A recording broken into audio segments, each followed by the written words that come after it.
दोस्तों yes bank की बात करें तो हमने कल गिरते बाजार में काफ़ी शानदार तेजी देखी। एक तरफ तो बाजार में ज़बरदस्त गिरावट का माहौल था, उसके बाद भी 2% की तेजी बनना काफ़ी बड़ी बात हो जाती है, जबकि बैंकिंग शेयरों में गिरावट थी। और इस तेजी के पीछे वजह बनी एडवेंट और कार्यालय की तरफ से जो डील उसको फाइनल कर दिया गया है, आरबीआई की तरफ से उसको एक कंडीशनल नोट मिल चुका है। अब आप देख सकते हो कि जो अप्रूव मिल चुका है आरबीआई की तरफ से, मामला पॉजिटिव बन चुका है। एक बहुत बड़ा इन्वेस्टमेंट आने वाला है यस बैंक में, लेकिन इसके बीच में मामला बिगाड़ने की कोशिश शुरू हो चुकी है।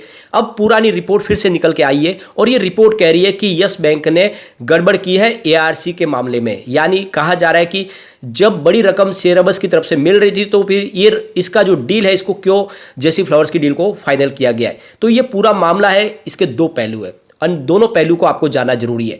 अब यहाँ पे जिस तरह से एलिगेशन लगाए जा रहे हैं, क्या वो सच में यस बैंक ने कुछ किया है, क्या वहाँ पे कुछ न कुछ गड़बड़ चल रही है, इन वीडियो के माध्यम से वो सारी बातें क्लियर करेंगे। क्या वाकई में शेयरबस की डील को रोका गया था या फिर उसकी डील को सबसे छुपाया गया था, क्या शेयर होल्डर से छुपाया गया था, क्या यहाँ पे आप देख सकते हो एक्सचेंज को इसकी जानकारी नहीं दी गई थी, क्या ये अंदर ये बातचीत चल रही थी और इसको फिर रोक दिया गया। ये सारी बातें बहुत सारे लोगों के मन में वहम पैदा कर रही है, तो इसका आपको क्लेरिफिकेशन होना जरूरी है कि आखिर मामला क्या है। सबसे बड़ी बात तो ये है कि आपको ये इस समझ लेना चाहिए बात को कि इस समय यस बैंक राणा कपूर की प्राइवेट प्रॉपर्टी नहीं है।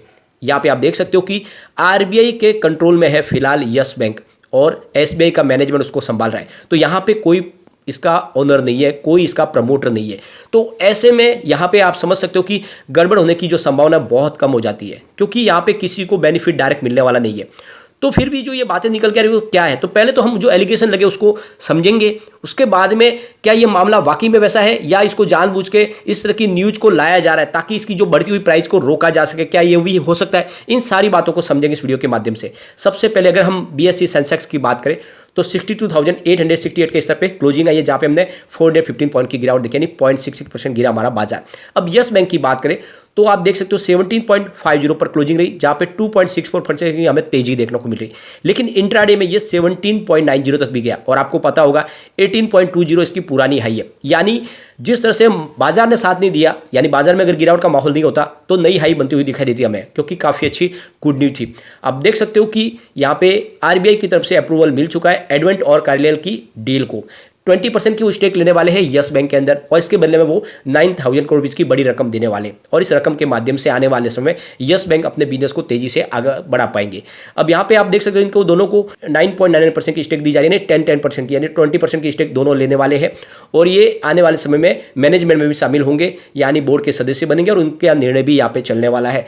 और आप समझ सकते हो कि यस बैंक के ऊपर आरबीआई का पूरा भरोसा है, तभी उनको जो डिजिटल करेंसी अब लॉन्च हो रही है उसमें शामिल किया गया 4 बैंकों के साथ में, जिसमें स्टेट बैंक ऑफ इंडिया है, आईसीआईसी बैंक है और आप देख सकते हो कि आईडीएफसी फर्स्ट बैंक है। इन 4 बैंकों को शामिल किया गया। इसका मतलब आरबीआई को तरीका है बिजनेस करने का, वो आरबीआई को बिल्कुल मंजूर है और इसीलिए उन्होंने इसको इस लायक समझा है। तो ये बात तो यहाँ पे क्लियरली समझ में आ रही है। अब यहाँ पे जो रिपोर्ट निकल के आ रही है, ये रिपोर्ट कह रही है कि शेयरबस कैपिटल आप देख सकते हो कि इनको 8,300 crore rupees up front cash देने वाले थे, यानी सीधा 8,300 करोड़ इनके हाथ में रखने वाले थे, कुछ भी करने की जरूरत नहीं है। यानी आप जो भी आपका बेड एनपीए है 48,000 करोड़ रुपीज का, वो हमें दीजिए और हम आपको इसके बदले में 8,300 करोड़ रुपीज दे देंगे। ये एकदम सीधा एकदम आप समझ सकते हो ऑफर था। तो फिर इसको क्यों रोका गया, इसको क्यों मंजूर नहीं किया गया। आप देख सकते हो कि यहाँ पे जेसी फ्लावर्स की तरफ से इनको 12,000 करोड़ रुपीज की रकम दी जा रही है, ये बड़ी रकम है। तो कोई भी कहेगा कि रकम बड़ी मिल रही है तो फिर इतने में कोई भी क्यों हाथ डालेगा जब रकम ज़्यादा मिल रही है। लेकिन यहाँ पे सबसे बड़ा जो पॉइंट है कि ये पूरा का पूरा 12,000 करोड़ रुपीज साथ में नहीं मिलने वाला, इसका सिर्फ 15% ही आपको पहले दिया जाएगा। अब फ्रंट पेमेंट सिर्फ 15% ही मिलने वाला है और बाकी की रकम जब रिकवरी होगी उसके बाद में मिलेगी। ये इसमें तो आप समझोगे कि तो फिर तो वो 8,300 करोड़ रुपीज की जो रकम है वो सही थी, उसको क्यों नहीं माना गया। अब यहाँ पे जो एलिगेशन लगाया गया है कि यहाँ पे ईमेल भेजा गया था सितंबर महीने में शेयरबस की तरफ से यस बैंक के सीनियर एग्जीक्यूटिव को कि हम भी यहाँ पे अपनी बिडिंग लगाना चाहते हैं, और ये बात यस बैंक के मैनेजमेंट ने लोगों से छुपाई है। कहना है कि ये जो रिपोर्ट है ये कह रही है कि एक्सचेंज को इसकी जानकारी नहीं दी गई, शेयर होल्डर को इसकी जानकारी नहीं दी गई। लेकिन यहाँ पे आपको ये आगे अगर आप न्यूज़ समझोगे तो आपको अच्छे से समझ में आएगा। जिस तरह से आगे अपडेट हुए वो सारी की सारी जानकारी मीडिया के अंदर थी, सब कुछ क्लियरली समझ में आ रहा था, शेयर होल्डर को भी पता था, वो आगे हम डिस्कस करने वाले हैं। अब उस समय शेयरबस कैपिटल पूरी तरह से इस एसेट को लेने की कोशिश करते हैं, यानी जो एनपीए है उसको लेने की कोशिश कर रहे थे। वो चाहते थे कि इस स्टेट एसेट को लिया जाए, लेकिन यहाँ पे उनकी जो कंपटीशन थी वो जेसी फ्लावर्स के साथ में थी और वहाँ पे वो कमज़ोर पड़ रहे थे। इसीलिए उन्होंने एक मुश्त रकम सामने पेश की कि इसके माध्यम से हो सकता है कि ये उनको मौका मिले। अब सिराबस कैपिटल का कहना है कि हम आरबीआई में शिकायत करने वाले कि हम कैश पेमेंट देने वाले, तो फिर हमको यहाँ पे डील में क्यों नहीं शामिल किया गया है। अब यहाँ पे इस रिपोर्ट में कहा गया है कि यस बैंक को आने वाले समय में 1.5% पर एनुअल मैनेजमेंट फीस भी चुकानी होगी, साथ में उनको 20% की स्टेक भी लेनी होगी। इतनी सारी कंडीशन के बीच में इस डील को क्यों मंजूर किया गया। अब यहाँ पे अगर आप देखें तो 22 सितंबर को यस बैंक की तरफ से एक्सचेंज को जानकारी दी गई कि 20 अलग अलग बिड आई थी, लेकिन साथ में जो स्विच चैलेंज है उसके माध्यम से सिर्फ एक जो बिडर्स है वही यहाँ पे क्वालिफाइड हुए और वही बाकी रह गए और उसकी वजह से हम उनको मौका दे रहे हैं। तो जो बाकी जो बिडर थे वो सारे के सारे हट चुके, यह यस बैंक की तरफ से कहा गया और इसीलिए ये सिराबस कैपिटल को न देके ये जो हम डील है ये हम जेसी फ्लावर्स के साथ में फाइनल कर रहे हैं। ये एक्सचेंज को जानकारी दी गई है यस बैंक के मैनेजमेंट की तरफ से। अब ये तो है इस रिपोर्ट की सारी बातें।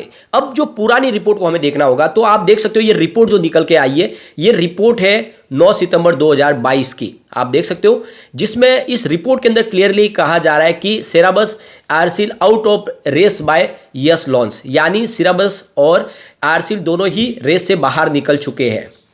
तो जो बातें कही जा रही थी कि सारा का सारा मामला मीडिया से छुपाया गया, ये बात बिल्कुल गलत साबित होती है, क्योंकि ये बिल्कुल रिपोर्ट के अंदर क्लियरली ये मेंशन किया गया है कि 9 सितंबर को ही सिराबस कैपिटल और asset reconstruction company of India यानी आरसील दोनों ने ड्रॉप आउट कर लिया था 48,000 करोड़ के ये एसेट लोन जो लेने से, ये क्लियरली मेंशन हो रहा है यहाँ पे। और उसके बाद में डील को फाइनल किया गया, इससे पहले ही ये रिपोर्ट आ गई थी और ये मीडिया में है। अगर ये बात सच थी तो उस समय उन्होंने ऑब्जेक्शन क्यों नहीं लिया, 3 महीने तक क्यों वो शांत बैठे रहे, ये बात यहाँ पे समझ में आ रही है। क्योंकि आप समझ सकते हो यहाँ पे इस रिपोर्ट में ये भी कहा गया है कि जेसी फ्लावर्स के सामने उन्होंने कोई बिड सबमिट की नहीं है और इसीलिए जल्दी ही यस बैंक जेसी फ्लावर्स को विनर साबित घोषित कर देंगे। यहाँ पे ये भी क्लियरली इस रिपोर्ट के अंदर मेंशन किया गया था कि यस बैंक ने 29 अगस्त तक काउंटर बीड भी मंगाए थे, यानी जिसको भी इस जेसी फ्लावर्स के बीड के सामने अगर आपको बीड लगाना है तो उनके लिए 29 अगस्त की डेट फाइनल की गई थी। बाद में उसको बढ़ा के 7 सितंबर कर दिया गया था, यानी सिराबस और आरसील की तरफ से कहा गया था कि हमें थोड़ा वक्त और चाहिए। तो ऐसे में आप देख सकते हो कि यस बैंक की तरफ से उनको 7 सितंबर का समय भी दिया गया, उसके बावजूद भी उन्होंने बीड फाइल नहीं की। अब इस रिपोर्ट के अंदर ये सामने आ रहा है, ये अभी की नहीं है, 9 सितंबर की रिपोर्ट है कि एवेन्यू कैपिटल जो आरसील के अंदर मेजॉरिटी स्टेक होल्डर है और साथ में सिराबस कैपिटल, ये दोनों अपने बिड लगाने में फेल हो चुके हैं और इसीलिए उन्होंने ड्रॉप आउट कर लिया, यानी उनकी तरफ से बिड नहीं लगाई गई। इससे पहले देखें तो मई महीने में ही सिराबस कैपिटल और जेसी फ्लावर्स ने बिड लगाई थी, लेकिन आप देखें तो जेसी फ्लावर्स की बिड के सामने सिराबस कैपिटल की बिड बड़ी थी, यानी उन्होंने ज़्यादा पैसे ऑफर किए थे। लेकिन यहाँ पे जो सबसे बड़ा जो यहाँ पे मोड़ आता है वो ये है कि जेसी फ्लावर्स एक बहुत सारा एक्सपीरियंस लेके चल रहे हैं एआरसी के मामले में, लेकिन सिराबस कैपिटल के पास वो एक्सपीरियंस नहीं है और इसीलिए यस बैंक ने उसको नहीं चुना। तो ये जो मुख्य मुद्दा ये था कि यहाँ पे जो अनुभव की कमी की वजह से उसको मौका नहीं मिल रहा था। लेकिन इसके लिए फिर उन्होंने, अगर आप देखें तो जो पुरानी ब्लैक स्टोन एआरसी है उसके साथ में इन्होंने टाइप करने की कोशिश की ताकि उनको मौका मिले। इसके अलावा भी एआरसी के अंदर उन्होंने आईसीआईसीआई बैंक और अपोलो ग्लोबल को भी हिस्सेदार बनाने की कोशिश की। तो एक तरह से देखें तो एक बहुत बड़ी एआरसी का गठन की कोशिश सिराबस कर रहा था ताकि ये मौका उनको मिले। इसके लिए उन्होंने, आप देख सकते हो कि अलग अलग पार्टनर्स के साथ में बातचीत शुरू की और उन सबके साथ मिलकर ये एआरसी के गठन की तैयारी की ताकि ये लोन उनको मिल पाए। तो उन्होंने कोशिश तो बहुत सारी की, लेकिन आपको ये ध्यान रखना है कि दूसरे जो इनके पार्टनर्स थे उन्होंने इसमें इंटरेस्ट नहीं लिया, वो इनके साथ में नहीं आए और इस वजह से ये जो डील थी ये खटाई में पड़ गई। लेकिन अब आप देख सकते हो कि मामला जो है वो क्लियरली ये समझ में आ रहा है कि कोशिश सारी की गई थी और सब कुछ मीडिया में है, कुछ भी छुपाया नहीं गया। ये बात अलग है कि इसकी जानकारी एक्सचेंज को नहीं दी गई, क्योंकि डील फाइनल हुई नहीं आगे, तो कैसे एक्सचेंज को जानकारी देंगे। कुछ भी पॉजिटिव होगा उसके बाद में ही तो एक्सचेंज को कहा जाएगा, लेकिन मीडिया में सब कुछ था, सबको पता था, सारी बातें रोज निकल के आ रही थी। तो ये बात कहना कि हमको हमारी बात को सबको भीड़ को छुपाया गया, कुछ भी नहीं था, सब कुछ सामने था। लेकिन आप ये समझ सकते हो कि ये डील जो फाइनल की गई है ये बहुत बड़ी एक मंथन के बाद में बहुत बड़े सोच विचार के साथ में की गई है। उन्होंने इसके प्लस और माइनस पॉइंट देखे उसके बाद में इस डील को फाइनल किया है, क्योंकि आपको ये ध्यान रखना है आरबीआई पूरी तरह से इसके ऊपर मॉनिटर कर रहा है। आरबीआई के नज़र में से कुछ भी छुपा हुआ नहीं है। दूसरी तरफ अगर आप देखें तो मैनेजमेंट पूरा एसबीआई का, इसीलिए यहाँ पे धोखाधड़ी की संभावना तो बिल्कुल नहीं है। हो सकता है कि कुछ अंदर और कोई पॉइंट हो जो हमें इस समय नहीं दिखाई दे रहे, आने वाले समय सामने निकल कर गया। लेकिन जिस तरह से इस समय इस बातों को उठाया जा रहा है, इसका तो एक ही समझ में आ रहा है मामला कि किसी भी तरह से इसकी प्राइस को रोका जाए। जिस तरह से स्टॉक बढ़ना शुरू हुआ है, पॉजिटिव बातें निकल के आ रही है, इस हिसाब से इसकी प्राइस न बढ़े, इसलिए ये इस तरह से मीडिया में निकल के आ रही है। क्योंकि अगर ये रिपोर्ट लानी थी तो आपको पहले लानी थी, क्योंकि उस समय काफी निकल गया है। अब जब डील पूरी तरह से फाइनल हो उसके बाद में रिपोर्ट का क्या मतलब है? ये रिपोर्ट आप 2-3 महीने पहले भी ला सकते हैं, क्योंकि ऑलरेडी सितंबर में ही तो ये डील को खारिज कर दिया गया था और उनको अप्रूव कर लिया गया था। तो सितंबर के बाद तो अभी देख सकते हो 3 से 4 महीने निकल गए। तो इतने बड़े समय के बाद में अब इस तरह से जो रिपोर्ट निकल के आना है, ये बात आपको समझनी चाहिए। यानी यहाँ पे आप दोनों पहलू है, आने वाले समय में क्या होगा हमें देखना होगा। लेकिन मुझे नहीं लगता कि इसमें यस बैंक ने कुछ गलत किया है। लेकिन फ्रेंड, कोई भी इन्वेस्टमेंट करने से पहले अपने फाइनेंशियल एडवाइजर से बारे में ले ले या अपना खुद का रिसर्च करें, क्योंकि मैंने वीडियो आपके एजुकेशनल पर्पज के लिए ही बनाया। वीडियो पसंद आए तो लाइक से जरूर कीजिए और चैनल को सब्सक्राइब कर दीजिए। Thank you friend.